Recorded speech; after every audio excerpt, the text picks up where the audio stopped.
PM ശ്രീയും വിയോജിപ്പും വിവാദങ്ങളുമൊക്കെ സജീവ ചർച്ചയായി നിൽക്കുമ്പോഴും സംസ്ഥാനത്തെ പൊതുവിദ്യാഭ്യാസ മേഖലയിലെ വലിയ മാറ്റങ്ങൾ പലയിടത്തും കാണാൻ കഴിയും. അത്തരത്തിലൊരു കാഴ്ചയ്ക്ക് വയനാട് ജില്ലയിലെ അമ്പലവയൽ സർക്കാർ LP സ്കൂളിലെത്തിയാൽ നമുക്ക് മതിയാകും. ഇവിടുത്തെ കുട്ടികൾ ഇനി വെർച്വൽ ലാബിലൂടെ കാര്യങ്ങൾ കണ്ട് പഠിക്കും. നമുക്ക് അവിടുത്തെ കാഴ്ചകളൊന്ന് കണ്ടാലോ?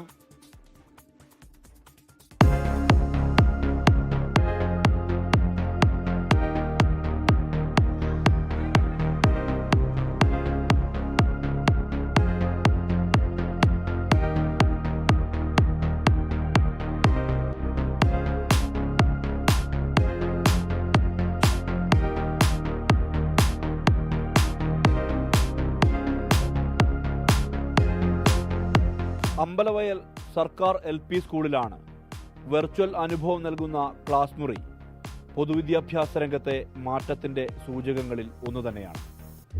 Is that it was shot just 2 months before a much larger eruption occurred. This eruption caused part of the volcano to collapse was around $1.7 billion. This just goes to show the immense power that even what was considered a small eruption. പഠനകാര്യങ്ങളൊക്കെ ഇനി നേരിൽ കണ്ടാകാം. അതിനുള്ള സൗകര്യമാണ് ഇവിടെ ഒരുക്കിയിരിക്കുന്നത്. തിയേറ്ററിനോട് കിടപിടിക്കും ഈ virtual lab. Ambalavayal ഗ്രാമപഞ്ചായത്താണ് ഇങ്ങനെയൊരു സംരംഭം ഒരുക്കിയത്.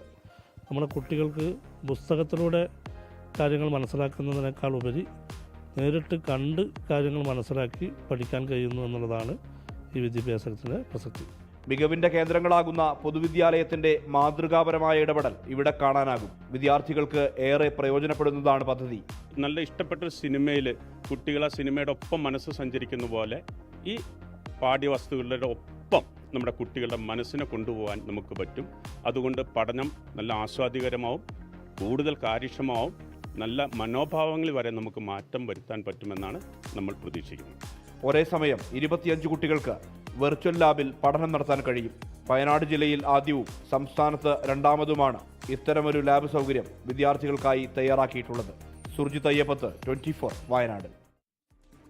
ലോകത്തെവിടെയായാലും ഏത് സമയത്തും 24 വാർത്തകളും ഓഗ്മെന്റഡ് റിയാലിറ്റി പാക്കേജുകളും എക്സ്പ്ലെയിനറുകളും വിശദമായി കാണാൻ ഞങ്ങളുടെ YouTube ചാനൽ നിങ്ങൾക്ക് സബ്സ്ക്രൈബ് ചെയ്യാം.